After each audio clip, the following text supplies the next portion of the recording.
Alhamdulillahi Rabbil Alamin, wassalatu wassalamu ala ashrafil mursalin, Sayyidina wa maulana Muhammadin wa ala alihi wa sahbihi ajmain, amma ba'du.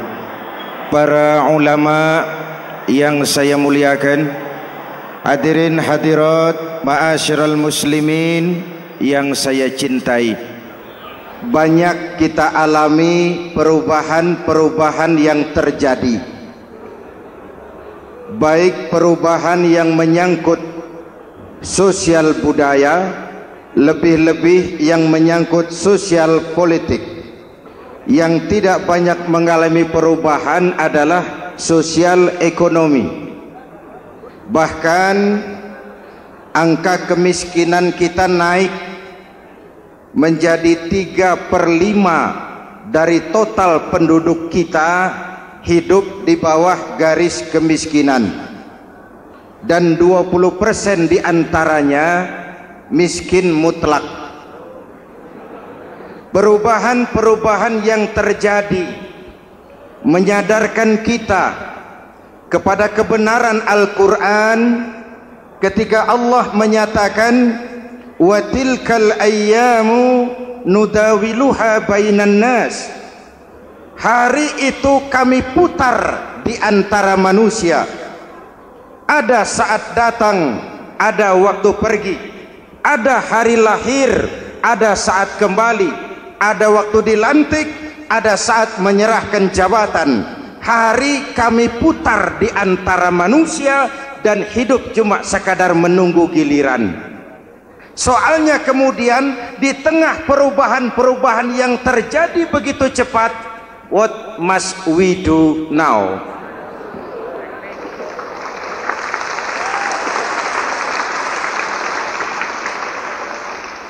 Saya juga nggak ngerti itu. Yang penting kan penampilan.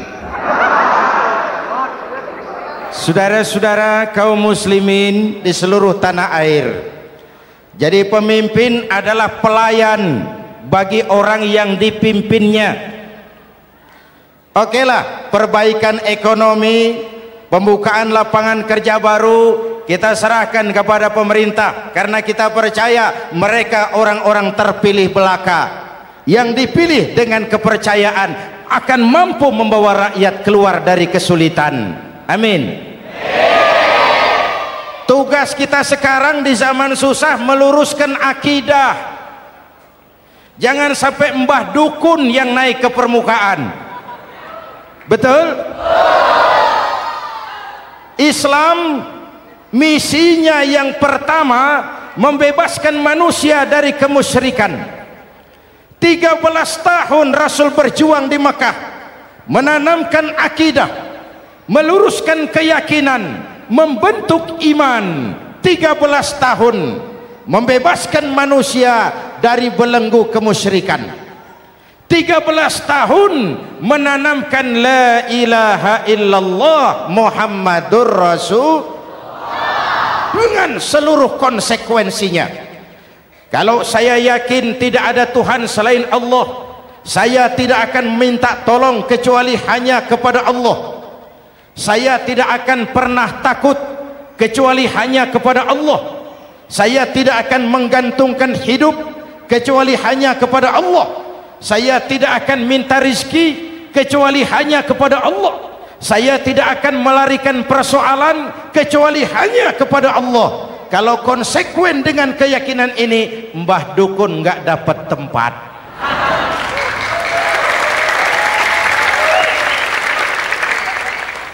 Akur, ayo lihat secara sederhana. Saya sandaran di tiang, tiangnya ambruk, sayanya jatuh. Saya sandaran di tembok, temboknya runtuh, saya juga runtuh. Saya sandaran kepada orang kaya, dia jatuh miskin, saya bangkrut. Saya sandaran kepada jenderal, dia pensiun, saya selesai. Tapi kalau saya sandaran hanya kepada Allah, Allah tidak akan pernah miskin, Allah tidak akan pernah lumpuh, Allah tidak akan pernah terpuruk, dan Allah tidak akan pernah berkurang kekuasaannya.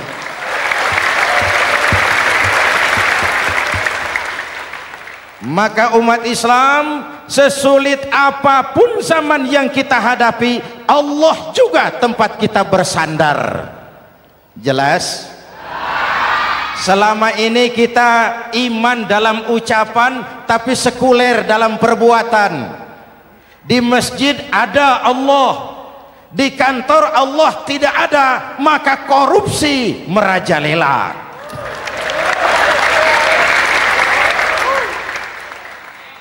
Di masjid ada Allah, di pasar Allah tidak ada, maka timbangan tetap curang. Kita iman dalam ucapan tapi sekuler dalam perbuatan.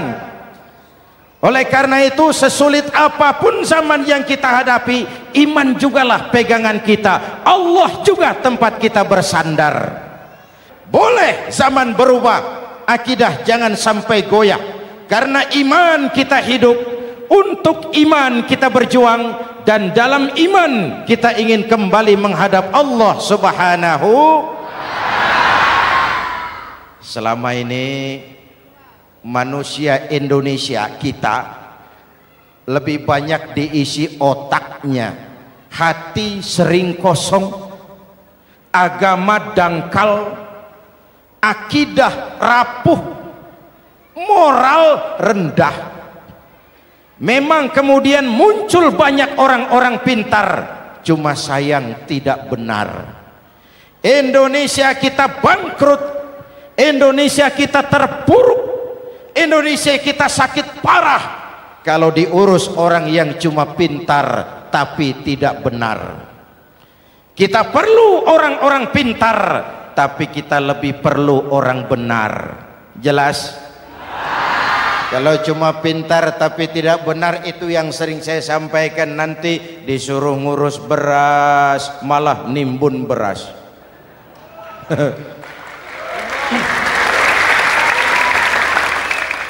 Disuruh ngurus laut malah jadi bajak laut.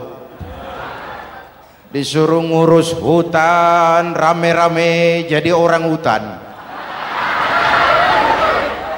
Jutaan hektar hutan Indonesia kita ini merupakan kekayaan sumber daya alam kita yang harus digunakan bagi sebesar-besar kemaslahatan rakyat. Yang disuruh ngurus hukum malah bikin hukum seperti pisau, tajam ke bawah, tumpul ke atas. Jangan heran lalu di masyarakat muncul street justice, pengadilan jalanan, sebagai refleksi dari ketidakpuasan melihat sikap hukum yang sangat berpihak. Kalau yang kecil salah, hukum cepat-cepat ditegakkan.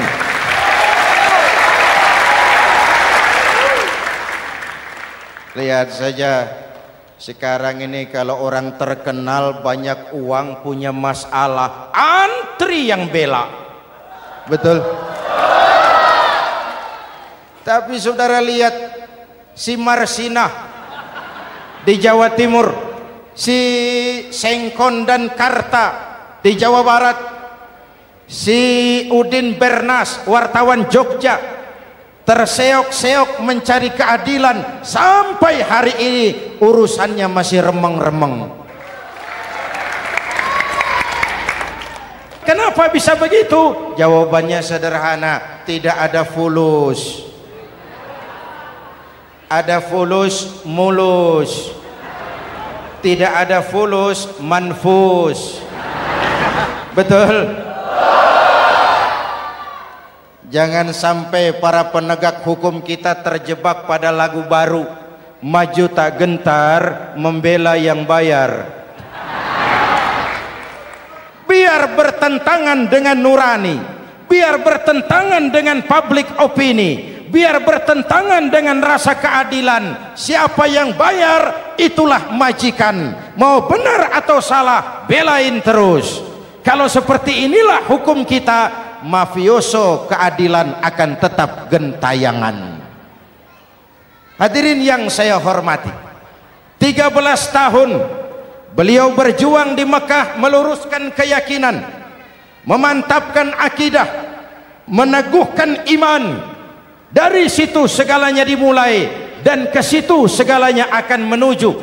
Intan paling mahal, mutiara paling berharga tidak lain adalah nilai-nilai keimanan.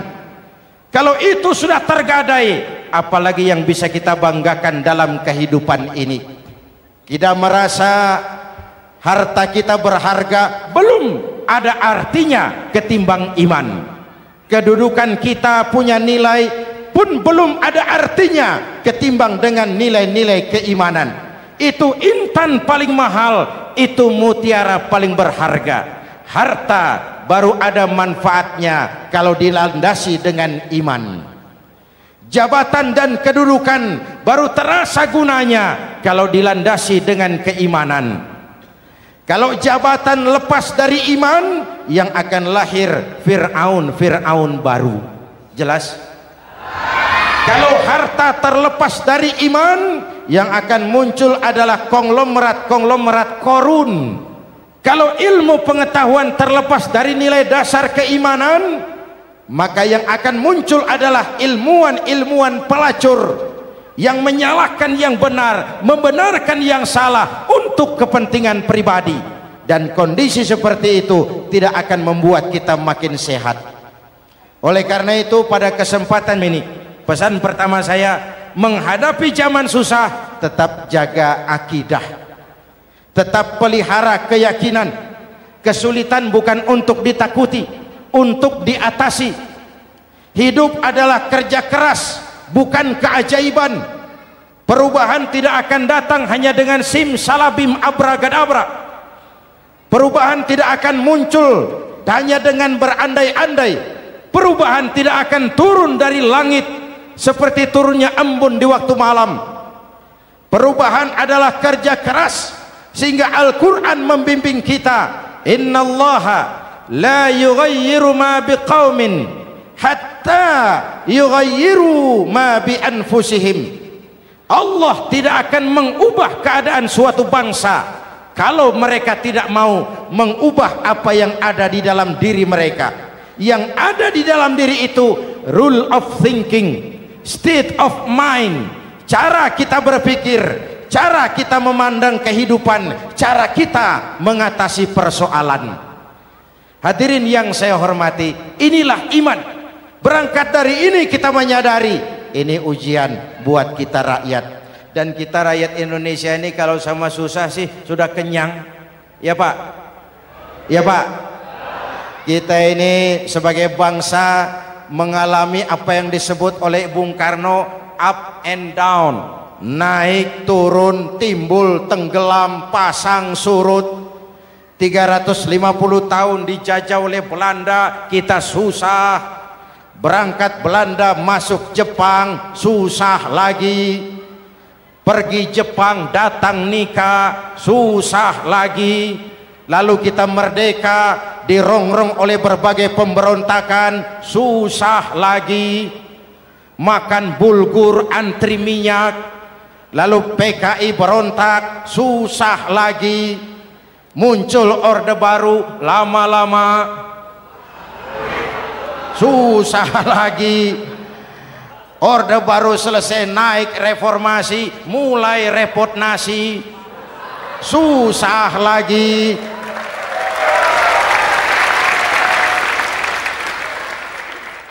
Kalau susah kita ini sudah akrab, sudah intim. Mestinya kalau sudah susah seperti itu, jangan salah sikap menyikapi kesusahan. Jangan sampai kita potong kompas, ambil jalan pintas, terjebak menghalalkan segala cara. Itu tidak akan menguntungkan, itu tidak akan menyelesaikan.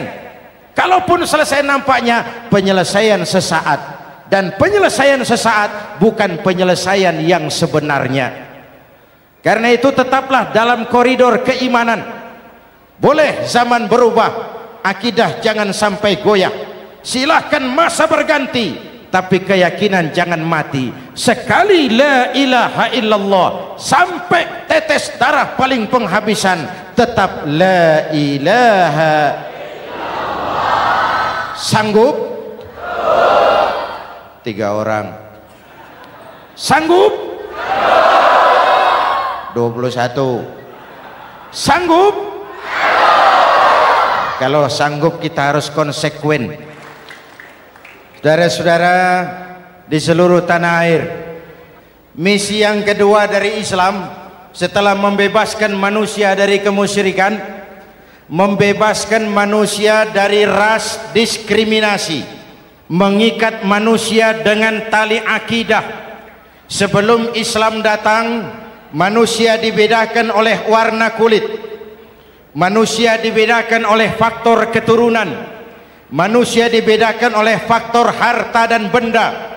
Adalah Rasul yang mengajarkan, innallaha la yanzuru ila suwarikum wala ila amwalikum walakin yanzuru ila qulubikum wa a'malikum. Allah tidak melihat potonganmu, Allah tidak melihat hartamu. Yang Allah lihat itu adalah hatimu dan amal perbuatanmu. Jauh sebelum Amerika teriak-teriak membanggakan apa yang mereka sebut sebagai Declaration of Independence, Nabi sudah mengajarkan kepada kita semua, annas kulluhum li Adam wa Adam min turab la fadla li arabiyyin ala ujamiyyin illa bittaqwa. Seluruh manusia berasal dari Adam. Adam diciptakan dari tanah. Tidak ada kelebihan Arab dengan yang bukan Arab kecuali takwanya. Jauh sebelum Amerika mencanangkan bahwa semua manusia dilahirkan sama, that all men are created equal. Jauh sebelum itu Islam sudah membebaskan manusia dari ras diskriminasi. Apa dalam konteks kekinian menghadapi zaman susah tetap jaga kerukunan? Ya Pak, ya Bu, oi Bu, menghadapi zaman susah tetap jaga kerukunan, baik antar umat seagama, antar umat beragama, maupun antar umat beragama dengan pemerintah. Menjaga kerukunan, jangan saling sikat sikut di antara kita.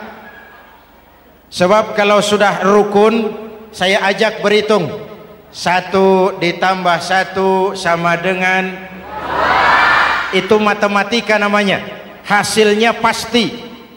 Tapi angka sosial hasilnya aneh. Saya ubah jadi angka sosial. Ayo kita berhitung lagi. 1 orang takut ditambah 1 orang takut sama dengan 2 orang setengah berani. Kenapa setengah berani? Karena sudah berdua. Tadi kan takut sendiri. Kalau sama-sama takut berkumpul jadi setengah berani. Kalau ditambah 1 orang takut lagi, 1 orang takut ditambah 1 orang takut ditambah 1 orang takut sama dengan 3 orang berani. Kenapa jadi berani? Karena sudah bertiga.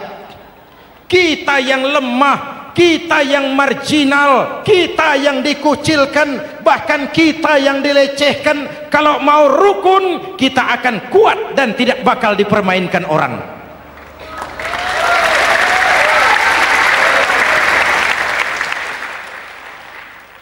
Tapi kalau rukunnya yang satu mau menikam yang lain, saya ajak berhitung lagi. Yuk berhitung yuk. 1 ekor ayam ditambah 1 ekor musang sama dengan 1 ekor musang. Kemana ayamnya? Dimakan musang. Betul nggak nih hitungan? Ayo kita hitung lagi. 1 ekor ayam ditambah 1 ekor musang sama dengan 1 ekor musang. Kemana ayamnya? Dimakan musang. Jadi kalau kita suka kumpul dengan orang yang mau makan kita, selesailah kita.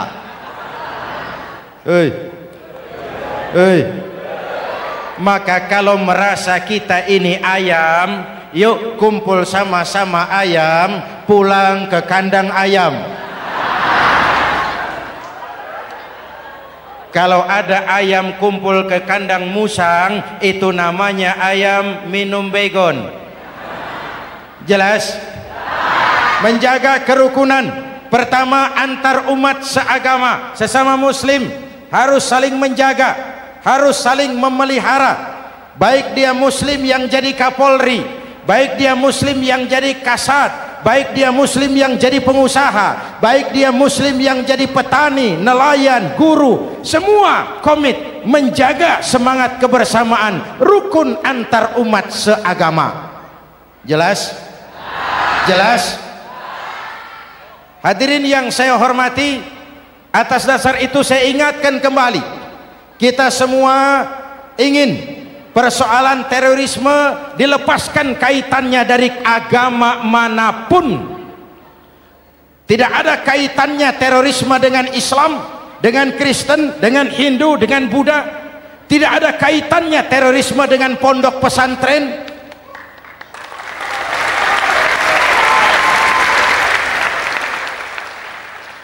Jangan sampai pesantren jadi kambing hitam.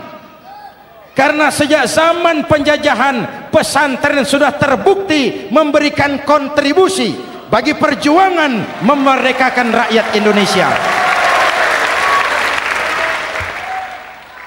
Rukun antar umat seagama. Yang kedua, rukun antar umat beragama. Islam ini rahmatan lil alamin. Jangankan manusia walaupun berbeda agama, binatang saja dihormati. Ada hadis, fa iza zabahtum fa ahsinuz zibhata. Kalau kamu menyembelih hewan, sembelihlah dengan cara yang terbaik. Jangan menyembelih ayam dengan pisau tumpul.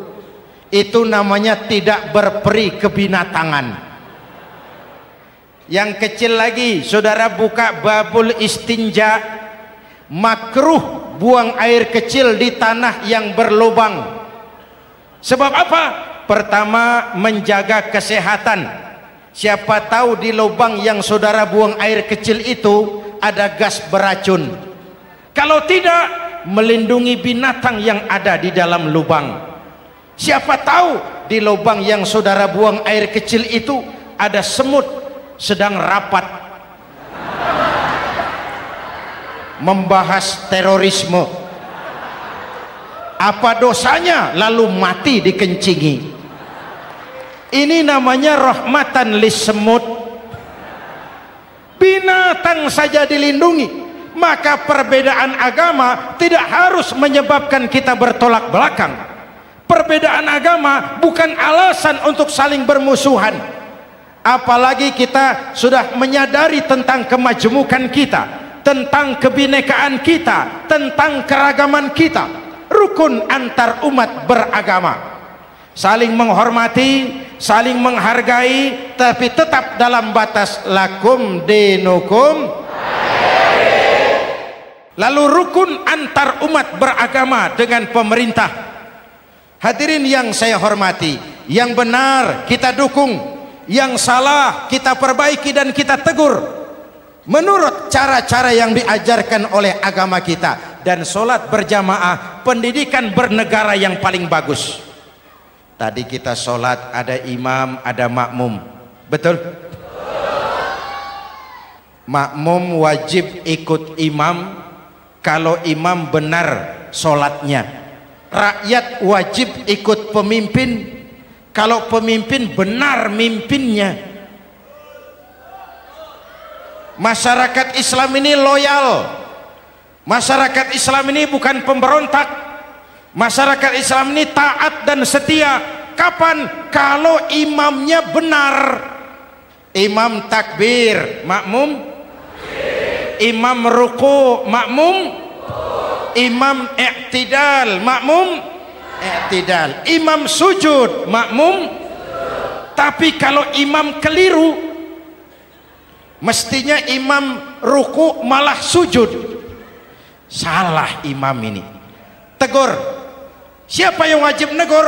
Makmum yang saf terdepan. Anggota DPR.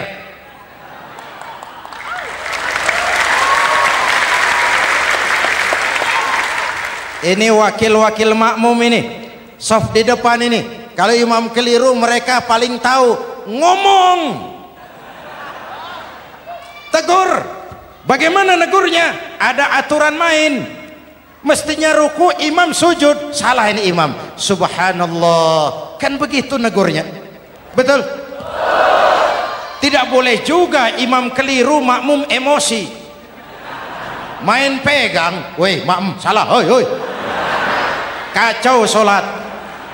Betul? Anggota dewan ini saf di depan. Itu kalau imam keliru.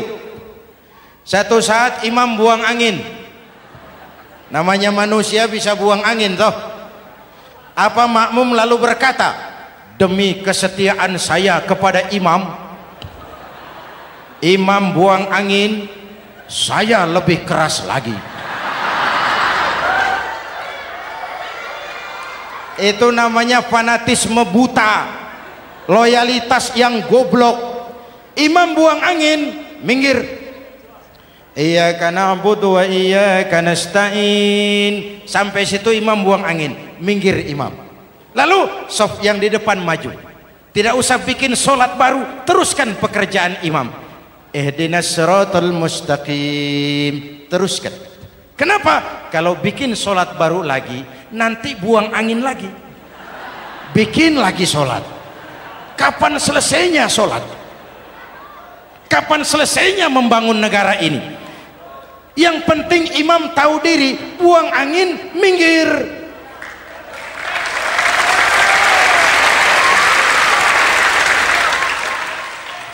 Ini kacaunya sholat berjamaah kita sekarang. Kacaunya negeri kita sekarang. Banyak imam sudah buang angin, gengsi. Diam aja merasa nggak punya salah. Dikasih tahu sama makmum, imam tadi buang angin ya, malah jawab sedikit.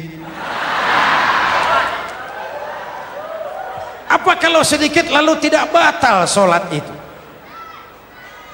Mekanisme kehidupan sosial yang diatur lewat tuntunan sholat berjamaah. Sehingga Nabi berpesan, kun imaman muta'an au ma'muman muti'an fala takun thalisan jazu'a. Kalau jadi pemimpin, jadilah pemimpin yang ditaati. Kalau jadi makmum, jadilah makmum yang mentaati. Jangan jadi golongan ketiga pemecah belah. Di depan tidak jalan, di belakang takut, ditaruh yang di tengah, di depan didorong, yang belakang ditendang. Ini namanya biang kerok. Saudara-saudara, dari uraian singkat ini saya ambil beberapa catatan pokok. Pertama, kalau ada intan paling mahal, kalau ada mutiara paling berharga dalam hidup kita, itu tidak lain adalah karena keyakinan. Hidup jadi indah, hidup jadi berharga, hidup jadi berarti kalau didasari atas sebuah keyakinan. Dan keyakinan itu tidak lain adalah nilai iman kita, akidah kita kepada Allah Subhanahu wa ta'ala. Yang kedua, tetap menjaga kerukunan. Sesulit apapun zaman yang kita hadapi, kita tetap harus menjaga semangat kebersamaan. Kita harus tetap menjadi lem perekat yang menjaga keutuhan, baik sebagai bangsa maupun sebagai umat. Perbedaan adalah wajar, harus dihormati sebagai ciri kehidupan berdemokrasi. Tapi jangan perbedaan menjadi sebab kita bermusuhan, dan jangan perbedaan menyebabkan kita saling berpecah belah. Hormati perbedaan, jangan perbedaan dipandang sebagai permusuhan. dengan akidah yang kuat dan kebersamaan yang kokoh. Ayo kita hadapi kesulitan, kita atasi kesulitan, dan dengan kerja keras untuk menyongsong hari esok yang lebih pasti. Mari kita Fatihah. Semoga Allah memelihara kita bangsa Indonesia ala hadhihi niyah wa ila hadratin nabi. Al-Fatihah.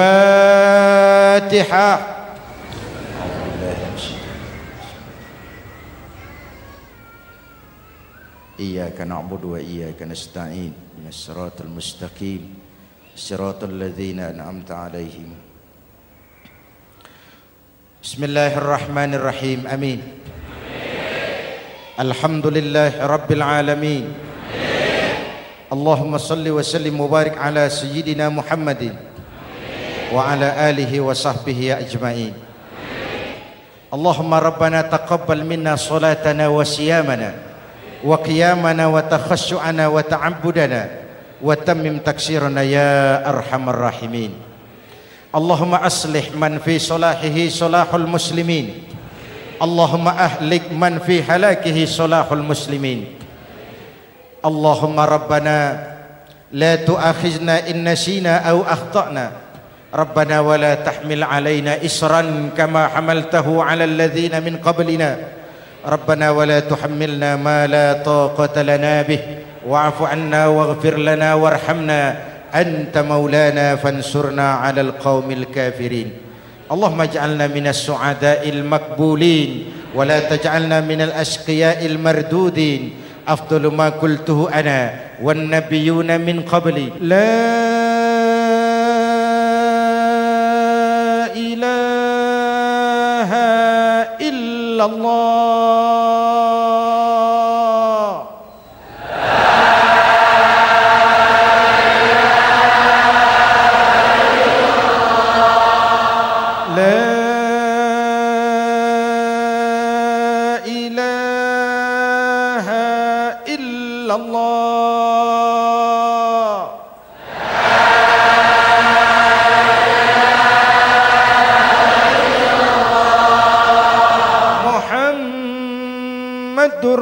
Rasulullah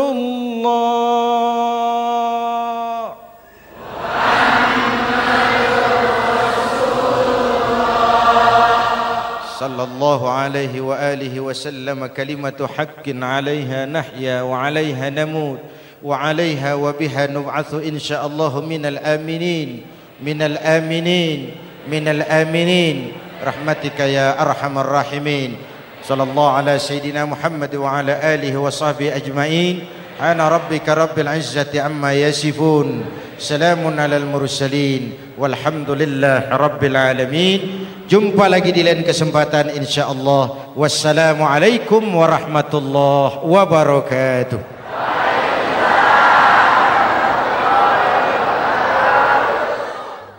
Ya Allah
الله إن المسيئين قد جاءوك لذنب يستغفرون الله يا سيدي يا رسول الله يا من له الجاه عند الله يا سيدي يا رسول الله يا من له الجاه عند الله إن المسيئين قد جاءوك للذنب يستغفرون الله نادى المهاجر صفي الله ذاك ابن عيسى أبا السادات نادى المهاجر صفي الله ذاك ابن عيسى بالسادات ثم المقدم ولي الله غوث الورى قدوة القادات يا سيدي يا رسول الله يا من له الجاه عند الله يا سيدي يا رسول الله يا من له الجاه عند الله إن المسيئين قد جاءوك للذنب يستغفرون الله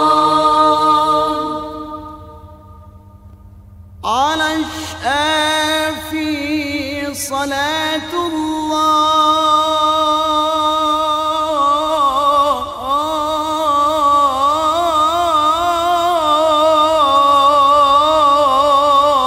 الله على الكافي سلام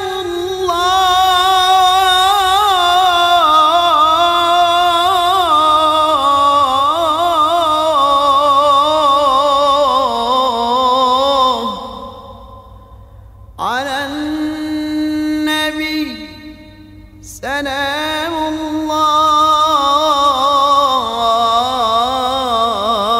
الله وصلاته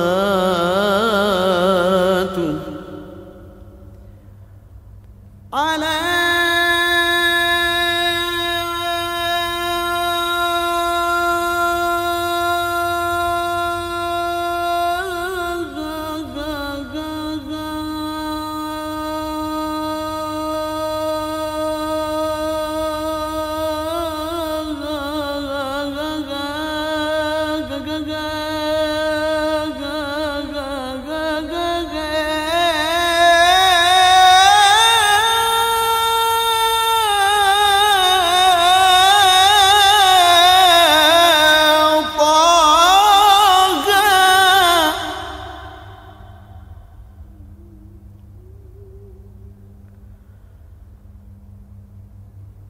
صلاة الله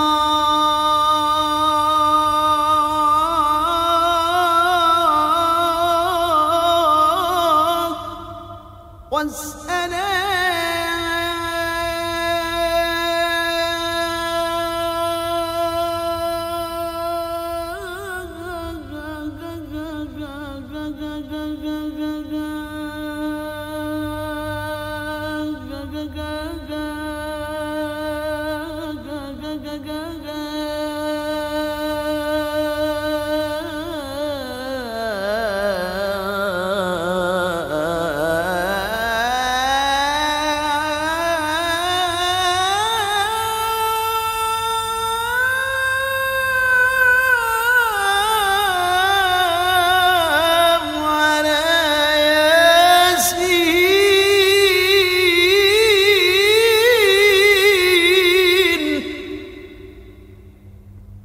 صلاة الله والسلام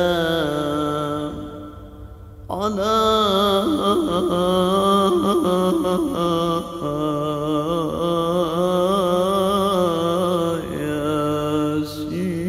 ياسين يا سيدي يا رسول الله يا من له الجاه عند الله يا سيدي يا رسول الله يا من له الجاه عند الله إن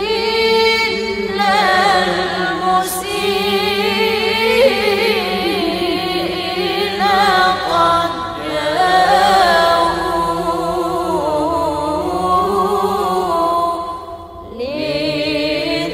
لذنبي يستغفرون الله صلاة الله على طه صلاة الله على المصطفى صلاة الله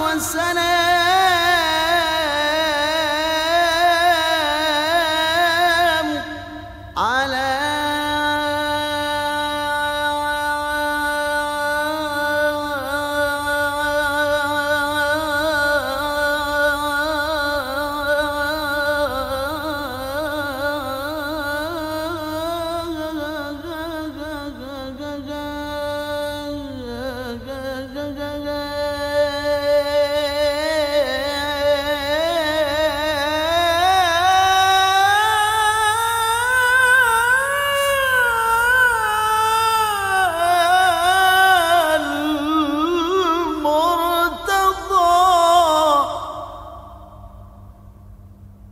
صلاة الله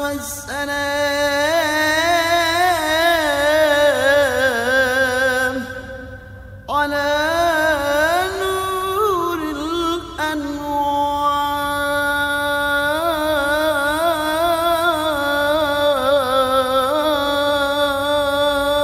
الأنوار يا سيدي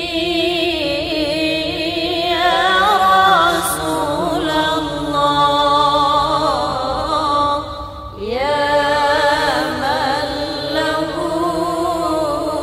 الجاه عند الله يا سيدي يا رسول الله يا